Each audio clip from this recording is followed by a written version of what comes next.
Don't let them in. Addiction took our mother slowly, rocked her through it, and sung her to sleep sunk deep into the mattress on her bed. When her back teeth fell out, she left them on the side of the bathtub. I was 7, and I kept them in a matchbox, the missing pieces of her kept safe, so she wouldn't be lost forever. So maybe one day we could put her back together. Our house fell down around us, and we tried our best to raise ourselves. The ceilings had water damage, and the bottom stairs had dry rot, and in the winters the radiators would bleed rust. But it was still our house, and Annie made it a home. My sister Annie mothered me, with lopsided band-aids on bruised knees and lukewarm microwave meals. She told me ghost stories, and didn't mind when I crawled into her bed later on, too scared to sleep alone. She taught me to dance, barefoot on the living room carpet, music channel on full volume on the TV, shaking our hips before they were fully grown. She always let me shower first so the water was hot, never complaining when she had to make do with cold. She brushed my hair every day before school, even when I screamed and hit her when she caught the tangles. Annie was dark-haired like her father, whoever he had been, but I was blonde. Annie was desperate to be blonde too, like Marilyn Monroe. Like Mom. I think she thought it would make them closer, remind Mom less of her dad. I'd give anything for her to have her hands in my hair one more time, even if it hurt. She moved to New York when I turned 18 and never came back. I still dream about her sometimes. Keeping up with our mother was impossible, and we learned from a young age we would always be left behind. It didn't make it any easier. When she was drinking light, she shone, would wake us up at 3 a.m. with pancakes, dripping in cherry syrup. Sometimes when the weather was right and she'd had enough being drunk alone, she would call our school up and tell them we had both come down with summer sickness, and we'd drive to the beach instead. I remember being 9 years old in the back seat of the car coming home after one of our ocean days, sucking the salt from my fingers. Annie had just dyed her hair blonde, her best friend Jane helping her bend over our kitchen sink. From behind, I couldn't tell who was mother and who was daughter, radio up and windows down blowing the sky inside. When she was drinking heavy, she'd be out all night, hair piled up like a beauty queen, eyes glazed over and ringed with glitter and black. Sometimes she'd be gone a day or two. She would never tell us when. One day we'd just wake up to an empty house and the fridge packed full, post-it note on the front with a smear of Mom's lipstick and the outline of a kiss, telling us she'd be back soon. Sometimes she'd bring guys home, filling the table with beer cans and ashtrays, smoke up to the ceiling, Mom lost in the haze. We'd sleep with pillows over our heads, trying to drown out the music they would blast until the AM, and wake up to strangers at our kitchen table in the morning, asking us where we kept the coffee. When Mom drank too little, she fell apart. She wouldn't buy food, refrigerator, a gaping hole in the wall. She'd chain smoke, leaving cigarette burns on the wallpaper up by the stairs like the walls were sick and decaying. She barely slept, walking around with blue half-moons under her eyes, knuckles raw. She would scream at the slightest thing. I remember once when I spilled a glass of juice on the couch. She looked over at me with dead eyes and dragged me off onto the carpet and then took every single cushion off the couch and into the backyard and set them on fire. Annie went to watch a while from the window and then sat next to me on the floor, backs pressed against the skeleton of the seats, head resting in the crater of my collarbones. When Mom drank too much was the worst. She'd laugh too loud and too long at anything and everything, until her mouth started to shake and she started crying at the breakfast table into her cereal. Annie shut down when Mom was like this, went somewhere deep inside herself where nobody could hurt her. She'd stay up until the morning watching old black and white movies on TV, whispering the lines she knew by heart like prayers. When I was 5, I'd cry when I'd find Mom passed out cold on her bed, sure she would never wake up. Annie would wipe my tears, tell me she was only sleeping just like the princesses in my storybook. We'd sit on Mom's bed together and wait for her to wake up. When we were older, I was the one who would pick Mom up off the bathroom floor again, and Annie would put her to bed, smoothing her hair off her face and the vomit from her mouth, changing her clothes if she pissed herself. Watching them then, there was no doubt that Annie was the mother now. It was October and I was 13, Annie 16. It was a Wednesday night and Mom had been gone for 2 days. She'd called us that morning from a payphone, voice slurring down the line, telling us she was having the best time with all her new friends, hoped we were doing fine. When she asked me if I was having a good birthday, I hung up on her. My birthday had been the day before. Annie had given me a pile of presents, strawberry lip glosses and glittery nail polishes. I didn't ask where she'd got the money for them. I didn't care. We'd taken the bus to the beach with Jane, eaten the birthday cake she had made for me, sand getting into the frosting. It tasted like sweetness in the sea, and I savored every bite and scrape of sugar against my teeth. We watched the sun go down, Annie snapping grainy photos on her crappy Nokia as I blew out my candles, wishing over and over that Mom wouldn't come home, that she'd just stay gone this time. But that Wednesday night, me and Annie weren't speaking. Anger hung heavy between us, seeping through the floorboards. It began when she tripped at the bottom of the stairs. We both laughed, Annie throwing her head back, gap between her front teeth catching the light. When I'd bent to pick her up, I caught her breath, warm against the freckles on my cheeks. I let go of her arms and she fell again, hitting the floor and grinning, shaking her hair from her face. Her breath was heavy with whiskey. I couldn't start picking her up too, couldn't watch her fall again and again. Just like Mom, I knew she'd never get back up.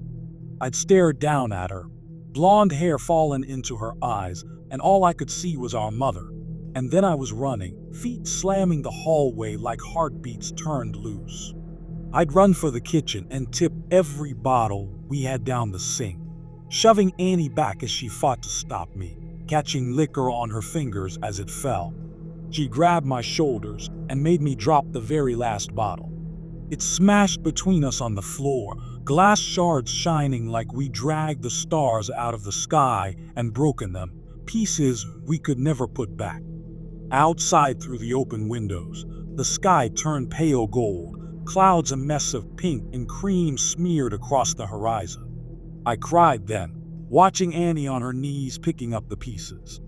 That was Annie, always trying to fix things even when it was too late. The smell of food dragged me from my room, stomach-turning traitor inside my ribcage. Annie was cooking pasta, real food not made in a microwave. She'd set the table, Tammy Wynette singing softly from the CD player, Annie gently swaying her hips as she stirred the tomato sauce, rich and warm. As we ate in silence, with every bite I forgave her. Mom never cooked dinner, or remembered my favorite was spaghetti ever since I was a kid, or stayed sober long enough to sit up at a table. Annie wasn't Mom. We were washing the dishes when we first heard it. A moth was crawling down the inside of the pane, and I cracked the window to let it out into the dark. From the backyard came a faint sound. I tilted my head to listen as it was coming from far off. Crying. I figured it was Mika, the 2-year-old next door, having a tantrum loud enough for us to catch, or maybe even Lucky Strike, the cat that junkies down the street, begging for food like he sometimes did. I always wanted to feed him when he came around, winding over my ankles, but Annie always stopped me, saying once you started giving they never stopped taking. Looking back, I don't think she was talking about the cat. Annie flipped the Christmas lights strung up around the porch, and we sat on the plastic beach chairs watching the skies. When we were little, we'd sit outside and Annie would tell me the names of all the constellations and the stories of how they came to be hung up in the night sky. I had to grow up before I realized she made them all up as she went along. It was a game we still like to play now, making up ridiculous stories for the shapes we could pick out. Ah yes, that one there is the Coors Light. It got there when God dropped it out of his convertible window and never picked it up. she said, nodding sagely and hiding her smile. Of course, I said, waving my hands and pointing up past the power lines. Right next to the ashtray, left there by angels on a smoke break. Yeah, they say if you wish on it, all your dreams will come true, said Annie, grinning. She stopped laughing, voice quieter, face tilted up to all those dead stars. Let's wish, Amy. Let's wish. So we did. The sound of crying interrupted us. It was closer this time, and definitely human. We turned to each other, confused. Annie shrugged and I squinted out into the black. It sounded like a baby, lost and tired and alone. It must be Mika, I said, slowly getting to my feet. Maybe he walked around the back. Crap, do you want to call Connie and tell her we'll bring him over? Annie didn't reply, and I sighed, rolling my eyes. Guess I'll do everything then. I stepped off the porch, grass soft against my heels. The air smelled like it might rain, fresh and clean and growing. A promise unfulfilled. Annie's voice was strained. I turned to her, smiling. It died on my face when I saw the look on her own. Get inside now. She was staring out into the dark, past me, opening the door with one hand behind her, fingers fumbling on the catch. I froze, barefoot in the dirt. I'd found what she was looking at. In the bushes by the back fence was a person, crouched with their knees tucked up neat under the chin, arms wrapped around legs. Their mouth hung wide, softly opening and closing as he cried. Like a child, lost in the dark. Not like a child, but as someone pretending, mimicking the sound, open and closed out in the blackness. Suddenly, they straightened, snapping upright face still hidden by the black. They were tall and thin, too thin to be a normal person. Panic made me move, animal instincts left over from the days we lived up in the trees carrying me forward. I was faster than Annie, dragging her inside and slamming the door behind us, hearing it bounce on its hinges as I locked it. We watched as the person slowly walked towards the house, steps deliberate and long. Annie reached for my hand, holding me tight, and turned me to face her, holding my shoulders. Don't turn around, Emmy. Don't turn around. Instinctively, I started to look over my shoulder out into the darkness. Annie grabbed my face hard and shook her head. I knew then she was serious. Her voice cracked, and she cleared her throat, gripping my hand tight enough to hurt, nails digging in, grounding herself. I looked down at our fingers interlocked. Both of us grown from the same bones. I'm gonna call the cops and everything is going to be. Her voice faltered, stuttering. Tears spilled over her lashes, dripping like the promise of rain. Annie never cried. Your phone's on the porch, she whispered, and bile crawled its way up my throat. Her phone was upstairs, charging. A soft tapping filled the silence. Annie turned to the window. I wiped, showing her eyes were so wide. It was the sound of someone's forehead against the glass, slowly, over and over. They started to speed up, faster and harder, skin meeting glass until they was slamming into the window hard enough to shake the panes. The tapping stopped, and I was about to ask Annie if I could look now when she screamed, followed by the sound of cracking glass and the loudest slam yet. Whoever was in our yard had just smashed their face hard enough into the window to break it. We ran upstairs, two at a time, skipping the ones caved in with dry rot on instinct. I turned behind me once and Annie yanked my face back before I could see. The sound of broken glass echoed behind us as we made it to the bathroom, locking the door. A thin, wailing cry, like a baby calling for its mother, filled the hallway, trapped between the walls and locked doors. Annie threw her back against the door, feet jammed up against the bathtub, clutching the knife she had grabbed from the kitchen. I did the same, shoulder to shoulder. Slow footsteps started on the stairs, deliberate and casual. The crying had become mocking, almost laughter, shrill bursts of sound and then giggles, high-pitched and abruptly stopping before starting again. The first door on the upstairs floor was my bedroom, and we heard the distinct sound of it slamming open. They were looking for us. "What the F is going on?" I asked Annie, not even bothering to brush away the tears that I couldn't stop falling. I watched my sister pick herself up off the floor and brace her hands on the door as we heard the sound of a second door slamming open. Mom's room. The next room on the hallway was the bathroom. Annie pulled me to my feet and handed me the knife. I shook my head and pushed it back to her, terrified of what would happen if I had to use it. Annie shoved me and pressed the knife into my hands, thumb pressing hard enough on the blade to bleed. I watched my sister's blood drip down her wrist, a winding red road, still pushing into my hands despite the pain. I took the knife. Something slammed against the wall that Mom's room shared with the bathroom. A high-pitched wail followed. I held my breath, could feel my heart beat in the base of my throat, a wild and frantic thing. "I'm gonna get the phone from my room." I shook my head violently, about to argue. Annie clamped a hand over my mouth. I could taste the blood on her hand, salty and sweet, like birthday cake by the ocean. "Yes. I'm gonna get the phone and I'm gonna call the cops and we're going to be okay." I shook my head again. "It's the only way. When I go, I need you to lock the door and you don't open it for anything or anyone. Not for me, not for anyone. Promise me." I shook my head and Annie pressed her hand into my mouth, crushing my teeth against my lips so it made my eyes water. "Yes. Promise me." Something smashed in the room next door. Annie brushed the hair off my face, gently tucking it behind my ear. "Promise," she mouthed, and unlocked the door as slowly as possible, bolt scraping gently. I watched the curve of her shoulder disappear into the black hall outside, like the moon in eclipse. And then she was gone. I couldn't move or breathe for a second, and then I slammed the bolt shut just as something bounced off the outside of the door. A high-pitched scream followed, handle rattling up and down hard enough to pop one of the screws. I watched it roll towards me on the tiles, and then silence. I sat with my back to the door, holding the knife and wishing I was holding Annie's hand instead.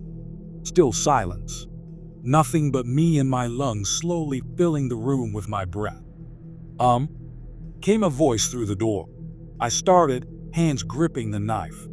"Honey, what's going on?" "Mom?" My voice cracked. "Mama, is that you?" I wrapped my arms around myself, shaking, trying to keep myself still. "Sweetie, it's okay, just open the door." "It's okay, just let me in." The handle rattled again, gentler. "Just let me in. It's all okay."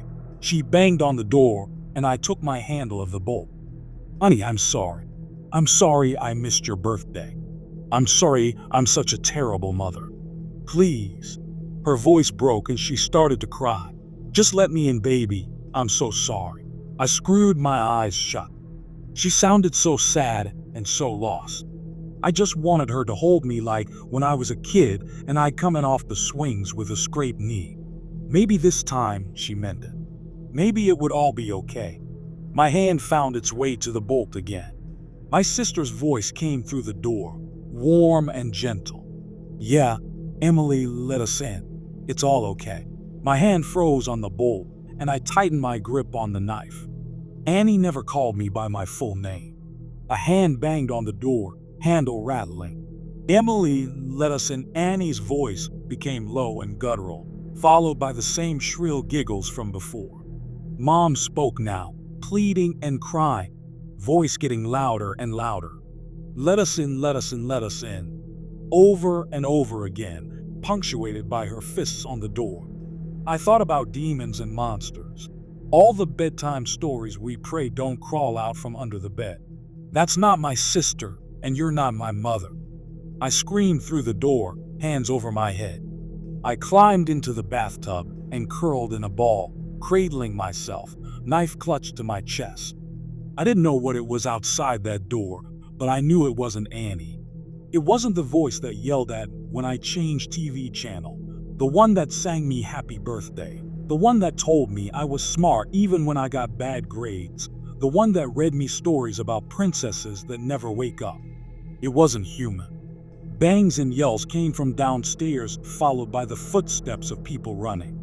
A low guttural howl ripped through the house, filling the room until I felt like I was drowning in the sound, and then the door was kicked in. I screamed, covering my eyes, waiting to die. Arms found me and lifted me from the tub, carrying me from the room. I looked at the outside of the door as I was carried downstairs. It was covered in long scraping claw marks, dragged down to the floor. Pillows ripped apart covered the hallway in soft down, like it had snowed inside. I watched them drift slowly as men in uniforms checked each of the rooms that looked like they had been torn apart by something feral.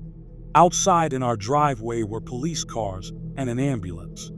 In the middle of it all was Annie, bathed in blue and red light as it washed over her, lit up in the dark like a neon angel, face aglow. I threw myself from the cop's shoulder and ran to her, holding us both together, broken pieces and all, standing under all those constellations we made up. Gentle screaming came from the ambulance, which rocked occasionally. Annie gently turned my head away, smiling so sadly it made my chest ache as I understood. Turns out there was no demon, no wild animal or bad men trying to break in. Just Mom, out of her mind on booze and drugs and everything in between, coming to the end of a week-long binge. Something had finally broken inside her head, and this time we couldn't put her back together no matter how hard we tried. Sometimes you fall one last time, and you never get back up. Annie had seen her in the garden, blood dribbling from her mouth, track marks bulging on her forearms like unmapped roads, rail thin and desperate for one more hit, one more fix. She'd searched the kitchen for all the drink I'd thrown away, and when she hadn't found it, had come to hunt for the stash she hid in the bathroom. She hadn't wanted me, just the drugs on the other side of the door, so high she could mimic Annie's voice almost perfectly. Turns out the real monsters are the ones that eat you alive slowly. The kind that come in a bottle or a needle or at the end of a long list of reasons why you can't get out of bed in the morning. Sometimes the monsters are the ones that raise you or love you the most. But it's up to you if you let them in. I hope you guys liked this video. If you did, make sure like, comment, share, and subscribe to the channel Mark Stories.